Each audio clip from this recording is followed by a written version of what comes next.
ഇനി നമ്മൾ ordinal utility എന്ന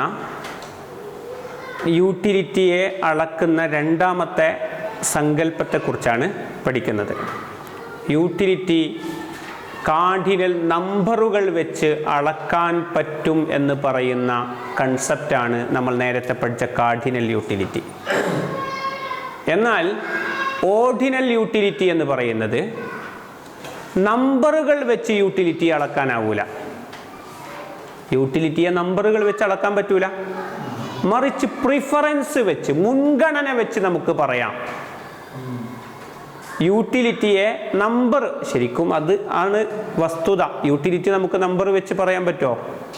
എന്താണ് യൂട്ടിലിറ്റി എന്ന് നമ്മൾ പറഞ്ഞിരുന്നു. ഒരു സാധനത്തിന് ആളുകളുടെ ആവശ്യങ്ങളെ തൃപ്തിപ്പെടുത്താനുള്ള കഴിവ്, അതാണ് യൂട്ടിലിറ്റി അല്ലേ? അങ്ങനെ വസ്തുക്കളുടെ ആ കഴിവ്, അത് കാർഡിനൽ യൂട്ടിലിറ്റി എന്ന് പറയുമ്പോൾ നമ്പറുകൾ വെച്ച് അളക്കാൻ പറ്റുമോ ഇല്ലേ എന്നാണ്. പറ്റുമെന്ന് പറയുന്ന കൺസെപ്റ്റാണ് കാർഡിനൽ യൂട്ടിലിറ്റി. എന്നാൽ ഓർഡിനൽ യൂട്ടിലിറ്റി തിയറി വെച്ച് നമ്പറുകൾ വെച്ച് അളക്കാൻ പറ്റൂല, മറിച്ച് പ്രിഫറൻസ് വെച്ചാണ് അളക്കാൻ പറ്റുന്നത് എന്ന് പറയുന്ന, അതാണ് ordinal utility. Means utility measured in terms of preference. Preference വെച്ച്, മുൻഗണന വെച്ച്. അപ്പൊ എന്ത് പറയും നോക്കൂ, ഫസ്റ്റ്, സെക്കൻഡ്, തേർഡ് എന്നൊക്കെ പറയും. ആദ്യത്തെ, രണ്ടാമത്തെ, മൂന്നാമത്തേത് എന്ന രൂപത്തിൽ നമ്മൾ യൂട്ടിലിറ്റിയെ റാങ്ക് അടിസ്ഥാനത്തിൽ, ഓർഡർ വെച്ച് പറയും. അങ്ങനെ യൂട്ടിലിറ്റിയെ മുൻഗണനയുടെ അടിസ്ഥാനത്തിൽ പറയാൻ പറ്റുമെന്ന് പറയുന്ന കൺസെപ്റ്റാണ് ഓർഡിനൽ യൂട്ടിലിറ്റി. ഓർഡിനൽ യൂട്ടിലിറ്റി പഠിക്കുമ്പോൾ വളരെ പ്രാധാന്യത്തോടുകൂടി പഠിച്ചിരിക്കേണ്ട ഭാഗമാണ് ഇൻഡിഫറൻസ് കർവ് എന്ന് പറയുന്നത്. അതിൻ്റെ മലയാളം നിസ്സംഗതാവക്രം എന്നാണ്. നിസ്സംഗതാവക്രം. ഇൻഡിഫറൻസ് കർവ് എന്ന് പറഞ്ഞാൽ അതിൻ്റെ മലയാളം നിസ്സംഗതാവക്രം. നിസ്സംഗതയിലാവുക എന്ന് പറഞ്ഞാൽ, അല്ലെങ്കിൽ ഇൻഡിഫറൻസ് ആവുക എന്ന് പറഞ്ഞാൽ എന്താണ് എന്നാണ് ആദ്യം നമുക്ക് പഠിക്കേണ്ടത്. രണ്ട് വസ്തുക്കളുടെ കൂട്ടം നമ്മുടെ മുമ്പിൽ വെച്ചിട്ടുണ്ട് എന്ന് കരുതുക. ഒരു കൊട്ടയിൽ കുറച്ച് ആപ്പിൾ, തൊട്ടിപ്പുറത്ത് കുറച്ച് ഓറഞ്ച്. അതിലേതെടുത്താലും എനിക്ക് തുല്യ സംതൃപ്തിയാണ് ഉള്ളത് എന്ന് കരുതുക. അങ്ങനെയാകണമെങ്കിൽ, തുല്യ സംതൃപ്തിയാണ് എനിക്ക് ലഭിക്കുക എന്ന സ്ഥിതിയിലാകണമെങ്കിൽ അവിടെയുള്ള അളവിൽ ഒരു ഏകദേശം തുല്യത ഉണ്ടാകണം. മീൻസ് ഒരിടത്ത് ഒരു 50 കിലോ ആപ്പിൾ, തൊട്ടിപ്പുറം ഒരു 5 കിലോ ഓറഞ്ച്. സ്വാഭാവികമായും ഒരു മനുഷ്യൻ കൂടുതൽ താല്പര്യപ്പെടുക ഈ 50 കിലോ ആപ്പിൾ എടുക്കാനായിരിക്കും, അല്ലേ? അല്ലേ? അതേസമയം തുല്യ സംതൃപ്തി നൽകുന്ന രണ്ട് വസ്തുക്കളുടെ കൂട്ടങ്ങൾ, ശ്രദ്ധിക്കണം, തുല്യ സംതൃപ്തി നൽകുന്ന രണ്ട് വസ്തുക്കളുടെ കൂട്ടങ്ങൾ. നോക്കൂ, ഒരു ഉദാഹരണത്തിന് നമ്മുടെ പാഠഭാഗത്ത് അടുത്ത പേജിൽ കാണാം. ഇവിടെ കണ്ടോ, ഗുഡ് 2, ഗുഡ് 1, സാധനം 1, സാധനം 2 എന്ന നിലക്ക് കണ്ടോ. ഇവിടെ ഗുഡ് 1 നമുക്ക് ഉദാഹരണത്തിന് എന്ത് ചെയ്യാം, അത് ആപ്പിൾ എന്നോ മറ്റോ കരുതാം. ഒന്നാമത്തെ ഉദാഹരണം ആപ്പിൾ ആണ് എന്ന് കരുതുക. രണ്ടാമത്തെ വസ്തു ഓറഞ്ച് ആണ് എന്ന് കരുതുക. മനസ്സിലായോ? ഓറഞ്ച് ആണ് എന്ന് കരുതുക. ഇവിടെ ഈ ഉദാഹരണം വെച്ച് ഗുഡ് 1 എന്ന് പറയുന്നത് ആപ്പിൾ അല്ലേ? ഒരു ആപ്പിളും, ശ്രദ്ധിക്കണം, 11 ഓറഞ്ചും. ശ്രദ്ധിക്കണം, ഒരു ആപ്പിളും 11 ഓറഞ്ചും. അങ്ങനെ ഒരു ബണ്ടിൽ ഇവിടെയുണ്ട് എന്ന് സങ്കല്പിക്കുക. മനസ്സിൽ അങ്ങനെ ഒരു ചിത്രം സങ്കല്പിക്കുക. ഒരു കൊട്ടയിൽ ഒരു ആപ്പിൾ ഉണ്ട്, തൊട്ടിപ്പുറം 11 ഓറഞ്ചുകളുണ്ട്. ഇതേപോലെ മറ്റൊരു സ്ഥലത്ത് 2 ആപ്പിളും 7 ഓറഞ്ചുകളുമുണ്ട് എന്ന് സങ്കല്പിക്കുക. നോക്കൂ, ആപ്പിളിൻ്റെ എണ്ണം 1 കൂടിയപ്പോൾ ഓറഞ്ച് ഉപഭോക്താവാണ്. നമ്മൾ യൂട്ടിലിറ്റി ഉള്ളത് കൊണ്ട് അത് വാങ്ങുകയാണ്. നമ്മൾ ഉപഭോക്താവിൻ്റെ തിയറിയെക്കുറിച്ചാണ് ഈ പാഠത്തിൽ പഠിക്കുന്നത്. ഉപഭോക്താവിൻ്റെ തിയറിയെക്കുറിച്ചാണ് നമ്മൾ പഠിക്കുന്നത്. അപ്പോൾ ഉപഭോക്താവിൻ്റെ തിയറി പറയുമ്പോൾ നോക്കൂ, 2 ആപ്പിൾ വാങ്ങുമ്പോൾ 7 ഓറഞ്ചുകൾ. ഇനി അടുത്ത ഭാഗത്ത് നോക്കൂ, 3 ആപ്പിൾ, ആപ്പിളിന് വേണ്ടി കുറച്ച് കൂടുതൽ തുക ചെലവഴിക്കുമ്പോൾ ഓറഞ്ച് എന്ത് ചെയ്യുന്നു? കുറയുന്നു. മനസ്സിലായോ?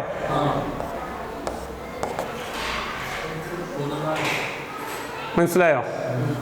അപ്പോൾ സോറി 3 4 സോറി, ഇവിടെ 4 എന്നാകാം.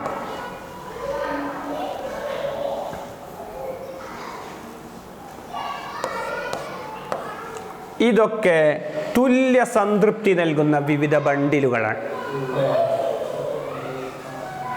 കണ്ടോ? തുല്യ സംതൃപ്തി നൽകുന്ന വിവിധ ബണ്ടിലുകൾ. ഇങ്ങനെ അഥവാ ഏതെടുത്താലും നമുക്ക് തുല്യ സംതൃപ്തിയാണ് ലഭിക്കുന്നതെങ്കിൽ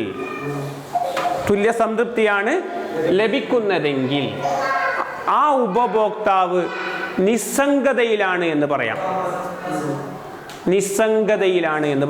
നിസ്സംഗതയിലാവുക എന്ന് പറഞ്ഞാൽ ഇൻഡിഫറൻസ് ആണ്.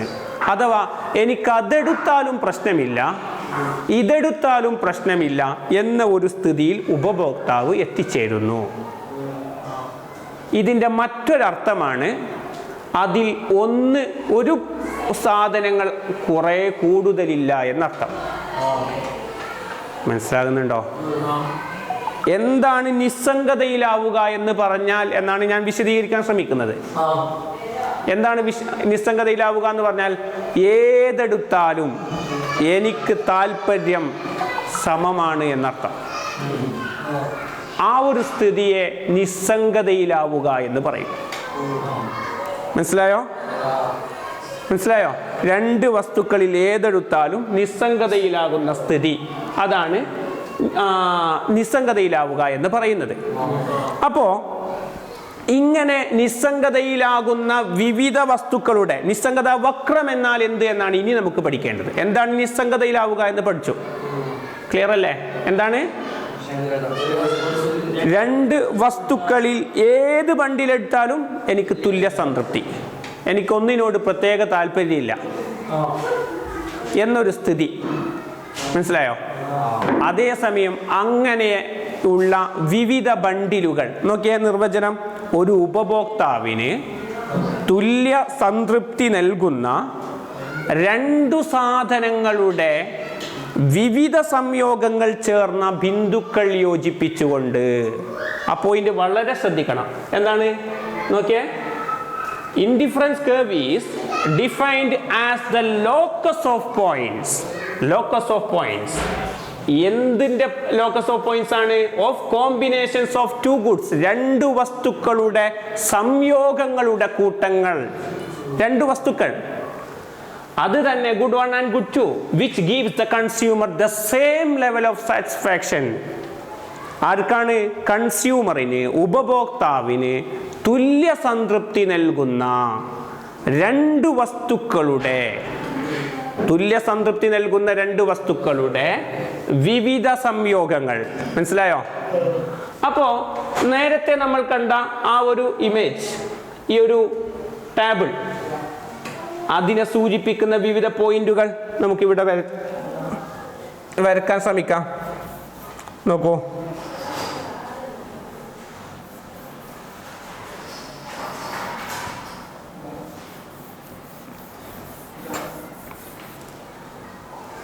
ഇവിടെ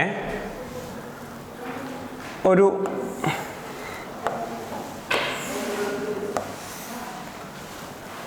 കർവ് നമ്മൾ വരക്കുമ്പോൾ നോക്കിയേ, ഈ രൂപത്തിൽ 1 2 3 4 5 ഈ രൂപത്തിൽ നമ്മൾ പോയിന്റുകൾ അടയാളപ്പെടുത്തുന്നു. ഏത് പോയിന്റുകളാണ് ഇവിടെ? ഗുഡ് 1, ഒന്നാമത്തെ വസ്തുവിൻ്റെ പോയിന്റുകൾ അടയാളപ്പെടുത്തി. മനസ്സിലായോ? ആപ്പിൾ എന്ന വസ്തുവിൻ്റെ പോയിന്റുകൾ നമ്മൾ അടയാളപ്പെടുത്തി. ഇവിടെയോ ഗുഡ് 2, രണ്ടാമത്തെ വസ്തുവിൻ്റെ അളവുകളുടെ പോയിന്റുകൾ അടയാളപ്പെടുത്തി. ഇതേ രൂപത്തിൽ കണ്ടോ? ഇതേ കേവാണ് ഞാൻ ഇവിടെ വരക്കുന്നത്. സെയിം ആണ്. അപ്പോൾ ഇവിടെ 2, 3, 4, 5. ഇനി നമുക്ക് തന്നിരിക്കുന്ന ബണ്ടിൽ നോക്കിയേ. ബണ്ടിൽ എ ഏതാ? എ എന്ന ബണ്ടിൽ ഏതാ? 1, 11 അല്ലേ? 1, 11. നോക്കൂ, 1, 11. ഒരു ആപ്പിൾ വാങ്ങുമ്പോൾ ശ്രദ്ധിക്കണം, എത്ര ഓറഞ്ച് വാങ്ങാം?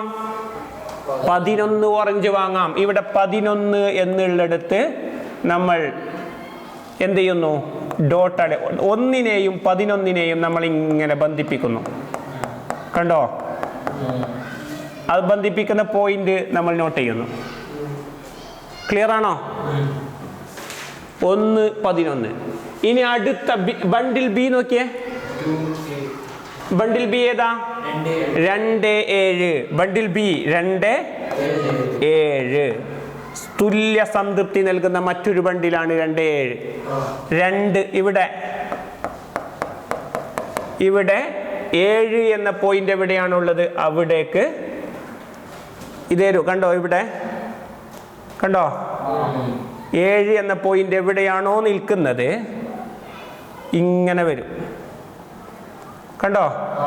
അവിടെ വീണ്ടും നമ്മളൊരു പോയിന്റ് അടയാളപ്പെടുത്തുന്നു. ക്ലിയർ ആണോ? ആ രൂപത്തിൽ 7 എന്ന് വരുന്ന ഒരു പോയിന്റ് എവിടെയാണ് അവിടെ നമ്മൾ വേറെ ഒരു പോയിന്റ് അടയാളപ്പെടുത്തുന്നു. 2, 7. ഇനിയോ അടുത്ത ബണ്ടിൽ ഏതാ? സി 3, 4. കണ്ടോ? സി 3, 4. 3, 4 എന്ന ബണ്ടിലിനെ അടയാളപ്പെടുത്തണം. എവിടെ വരും നോക്കിയേ. കണ്ടോ? 3, 4.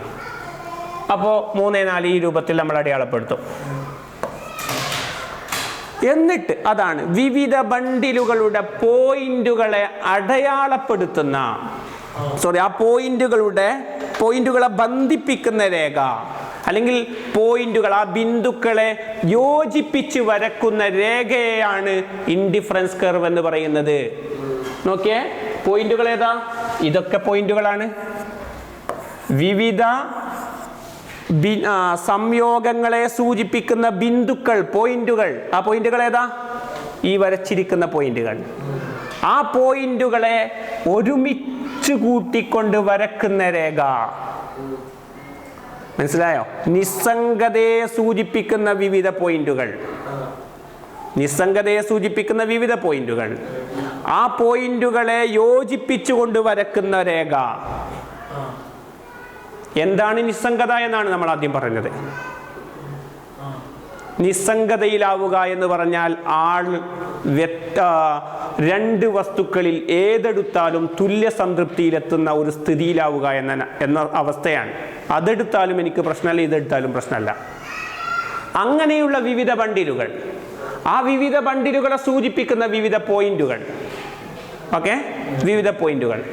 ആ പോയിന്റുകളെ കൂട്ടിയോജിപ്പിച്ചുകൊണ്ട് വരക്കുന്ന രേഖ. നോക്കൂ, locus of points of combination of two goods. രണ്ട് വസ്തുക്കളുടെ കൂട്ടങ്ങളുടെ പോയിന്റുകളെ സംയോജിപ്പിച്ചുകൊണ്ട് വരക്കുന്ന രേഖ. അതാണ് ഇൻഡിഫറൻസ് കർവ്. മനസ്സിലായോ? ക്ലിയർ ആണോ? അപ്പൊ ഇൻഡിഫറൻസ് കർവ് എന്ന് പറഞ്ഞാൽ ഇപ്പൊ നോക്കിയേ, ഈ ഒരു നമ്മൾ നേരത്തെ ടെക്സ്റ്റ് ബുക്കിൽ കണ്ട ഒരു ഡയഗ്രാം.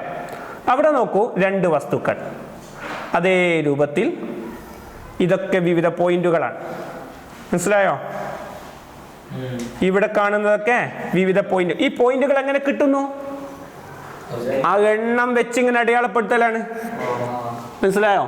സാധനം 1, അതിൻ്റെ ഒരളവാണെങ്കിൽ ഇവിടെ 11 ആണെങ്കിൽ 11നെയും 1നെയും യോജിപ്പിക്കുന്ന പോയിന്റുകൾ, 2നെയും യോജിപ്പിക്കുന്ന പോയിന്റ് നമ്മൾ പോയിന്റായി അടയാളപ്പെടുത്തുന്നു. മനസ്സിലായോ? അപ്പൊ വിവിധ ബണ്ടിലുകൾ കിട്ടിയാൽ ഇൻഡിഫറൻസ് കർവ് നമുക്ക് വരക്കാൻ പറ്റണം. മനസ്സിലായോ? അപ്പൊ എന്താണ് ഇൻഡിഫറൻസ് കർവ് എന്നാണ് നമ്മൾ ഇവിടെ പഠിച്ചത്. എന്താണ് ഇൻഡിഫറൻസ് കർവ്? ക്ലിയർ ആണല്ലോ? ഓക്കെ. ഇൻഡിഫറൻസ് കർവ് എന്നാൽ എന്ത്? Indifference curve is defined as the locus of points of combination of two goods. രണ്ട് വസ്തുക്കളുടെ തുല്യ സംതൃപ്തി നൽകുന്ന രണ്ടു വസ്തുക്കളുടെ വിവിധ സംയോഗങ്ങൾ ചേർന്ന ബിന്ദുക്കൾ യോജിപ്പിച്ച് വരക്കുന്ന രേഖയെ നിസ്സംഗതാവക്രം എന്ന് വിളിക്കും. മനസ്സിലായോ? അപ്പോ നിസ്സംഗതാവക്രം എന്ന് പറഞ്ഞാൽ എന്താണ് എന്ന് ക്ലിയർ ആണല്ലോ? ഓക്കെ. ഇനി നമുക്ക് പഠിക്കാനുള്ളത് നിസ്സംഗതാവക്രത്തിലെ അകത്തും പുറത്തുമുള്ള ചില പോയിന്റുകളെ കുറിച്ചാണ്. ഇവിടെ നോക്കൂ, ഇവിടെ ഒരു ടാബിൾ നിങ്ങൾക്ക് കാണാം, ഡയഗ്രാം. ഇവിടെ കണ്ടോ പാഠഭാഗത്ത്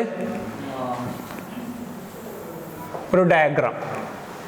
അവിടെ നിസ്സംഗതാവക്രം ഉണ്ട്. നിസ്സംഗതാവക്രം എങ്ങനെയാണ് വരച്ചത് എന്ന് നമ്മൾ പറഞ്ഞു. ആ പോയിന്റുകളെ യോജിപ്പിച്ചുകൊണ്ട് നമ്മൾ ഇങ്ങനെ ഒരു രേഖ വരക്കുന്നു. ആ രേഖക്ക് താഴെയുള്ള ഒരു പോയിന്റ് നോക്കിയേ, ഡി എന്നൊരു പോയിന്റ് ഉണ്ടോ? കാണുന്നുണ്ടോ? ഡി എന്നൊരു പോയിന്റ്. എന്താണ് ആ പോയിന്റിന്റെ പ്രത്യേകത?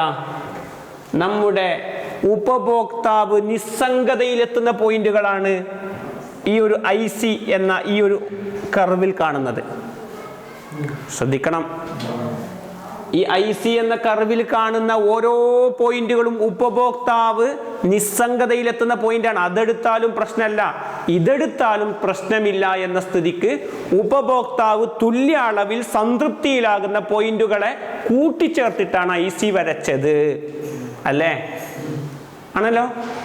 ഇനി അതിന് താഴെയുള്ള പോയിന്റുകൾ എന്ന് പറഞ്ഞാൽ സ്വാഭാവികമായും അത് ഇൻഫീരിയർ ബണ്ടിലായിരിക്കും. ഇൻഫീരിയർ ബണ്ടിൽ എന്ന് പറഞ്ഞാൽ മേന്മ കുറഞ്ഞ ബണ്ടിലായിരിക്കും.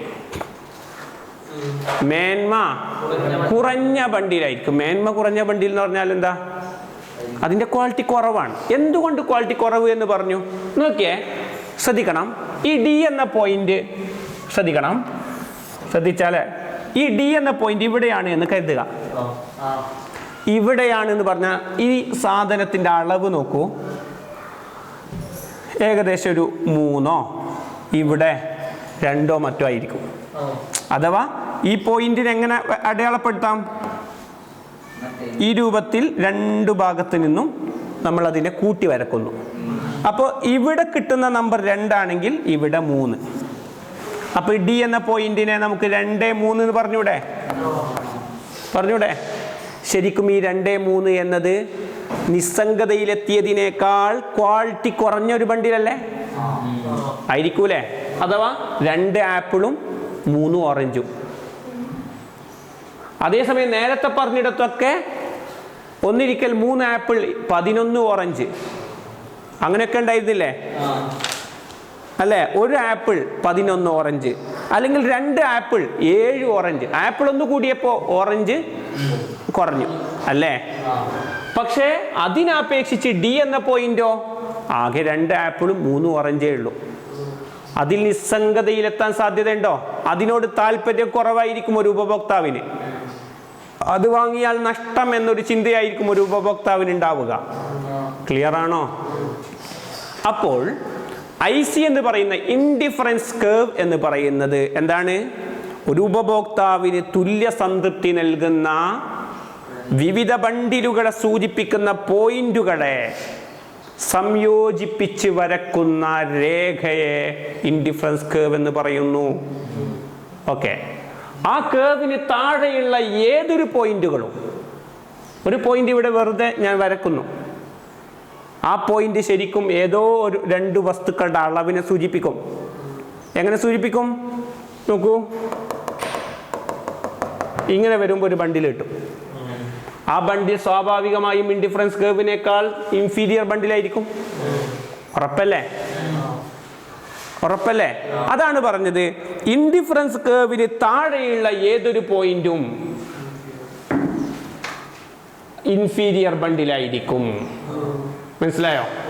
അതാ. ഇനി ഇൻഡിഫറൻസ് കർവിനേക്കാൾ പുറത്തുള്ള ഏതൊരു ബണ്ടിലും അത് എഫിഷ്യന്റ് ബണ്ടിലായിരിക്കും, മേന്മ കൂടിയ ബണ്ടിലായിരിക്കും. എന്തുകൊണ്ട്? അതും ഇതേ രൂപത്തിൽ നമുക്ക് മാർക്ക് ചെയ്താൽ കിട്ടൂലേ?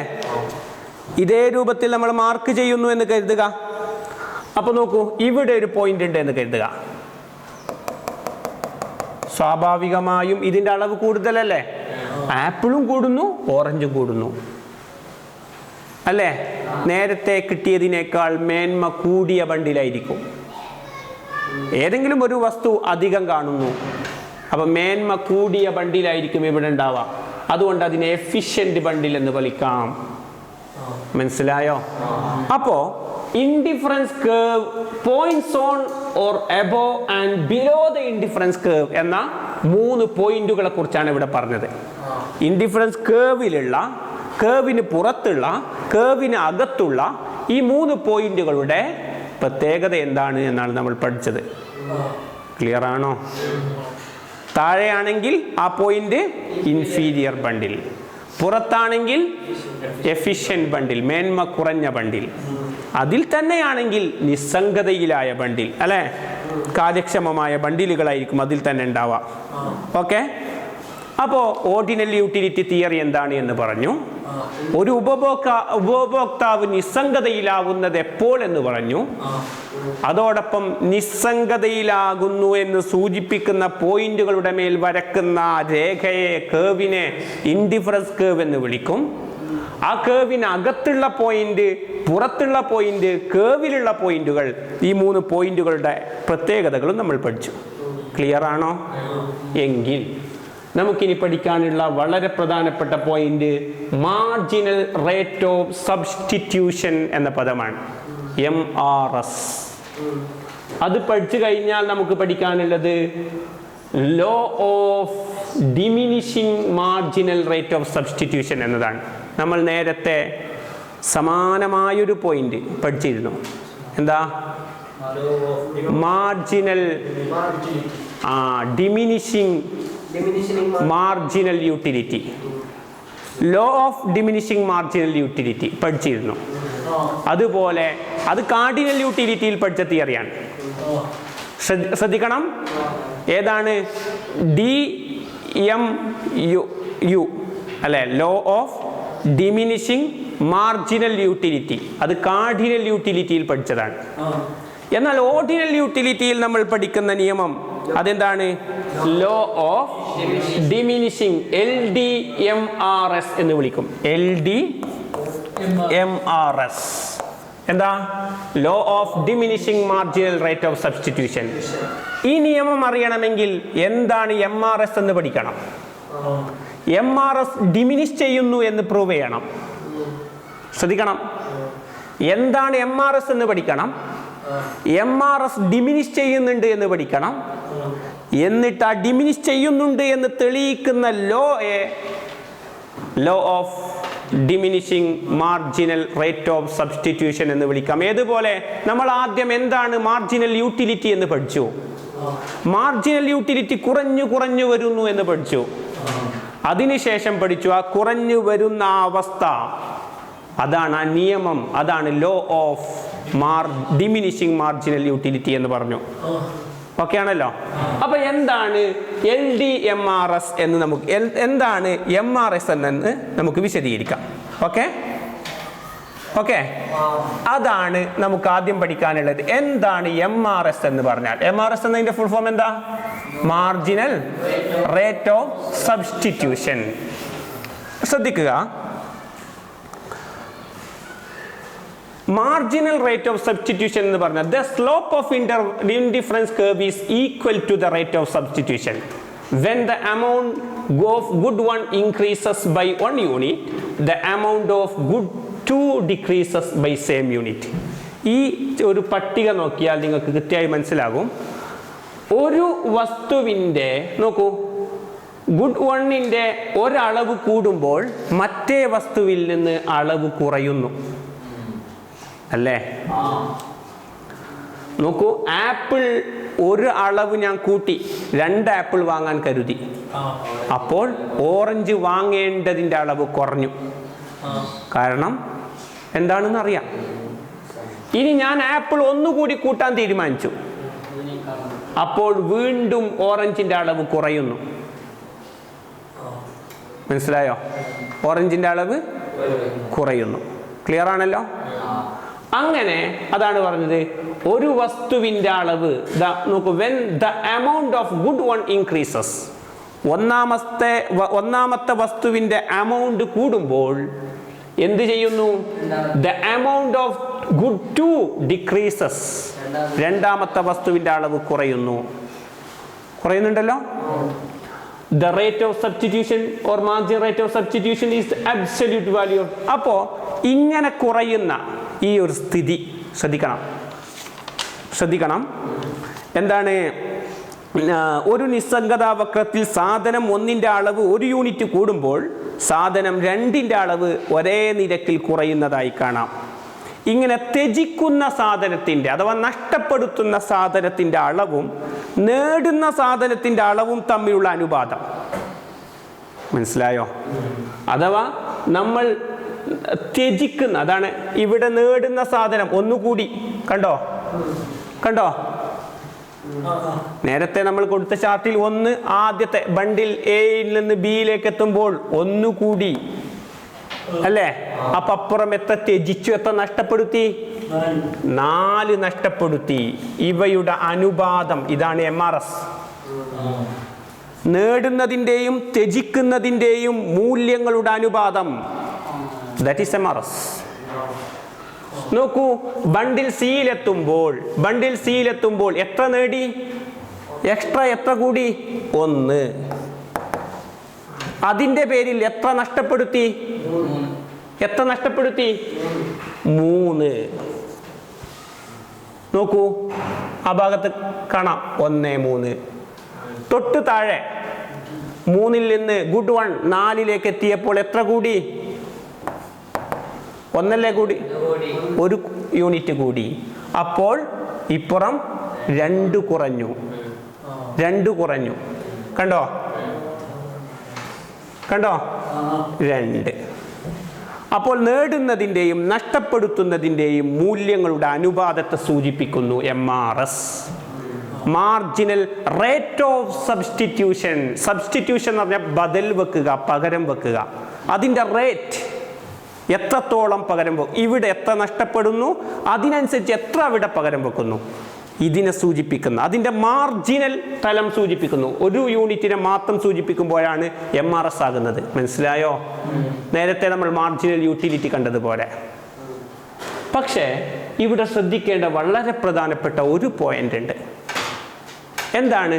എന്തുകൊണ്ട് ഇവിടെ നേരത്തെ നോക്കൂ, 1 യൂണിറ്റ് കൂടിയപ്പോൾ നേരത്തെ പകരം 4 യൂണിറ്റുകളാണ് നമ്മൾ ത്യജിച്ചത് അല്ലേ? 4 യൂണിറ്റ് ത്യജിച്ചു. മീൻസ് 4 ഓറഞ്ചുകൾ നഷ്ടപ്പെടുത്തിയിട്ടാണ് 1 ആപ്പിൾ. ഇനി നമ്മൾ 1 ആപ്പിൾ കൂടി വർദ്ധിപ്പിക്കുമ്പോൾ 3 യൂണിറ്റുകൾ ത്യജിക്കാനേ നമ്മൾ തയ്യാറാകുന്നുള്ളൂ. അതെന്തേ എന്ന് ചോദിച്ചാൽ യൂട്ടിലിറ്റിയുടെ സ്വഭാവം അതാണ്. ഞാൻ 1 ആപ്പിൾ കഴിക്കാൻ വേണ്ടി 4 ഓറഞ്ച് ഒഴിവാക്കാൻ തയ്യാറാണ്. കാരണം ആപ്പിളിനോട് ഇപ്പം എനിക്ക് ഭയങ്കര ആർത്തിയുണ്ട്. മനസ്സിലായോ? അതേസമയം 1 യൂണിറ്റ് 2 ആപ്പിൾ തിന്നാൻ വേണ്ടി 3 ഓറഞ്ച് ത്യജിക്കാനേ ഞാൻ തയ്യാറാകുന്നുള്ളൂ. ഇനി 1 ആപ്പിൾ കൂടി കിട്ടുമെന്ന് പറഞ്ഞാൽ കൂടുതൽ ഓറഞ്ച് ഒഴിവാക്കാൻ ഞാൻ തയ്യാറല്ല. കാരണം ആപ്പിൾ 2 കഴിക്കുമ്പോൾ കിട്ടുന്ന സംതൃപ്തിയേക്കാൾ കുറവായിരിക്കും 3 ആപ്പിൾ കഴിക്കുമ്പോൾ കിട്ടുക. മനസ്സിലാകുന്നുണ്ടോ? ക്ലിയർ ആണോ? അപ്പോൾ ഈ നിലക്ക് എന്ത് ചെയ്യും? പ്രതിസ്ഥാപന നിരക്കിൽ ഏറ്റ വ്യത്യാസം ഉണ്ടാകുമെന്നാണ് മനസ്സിലാക്കേണ്ടത്. ക്ലിയർ?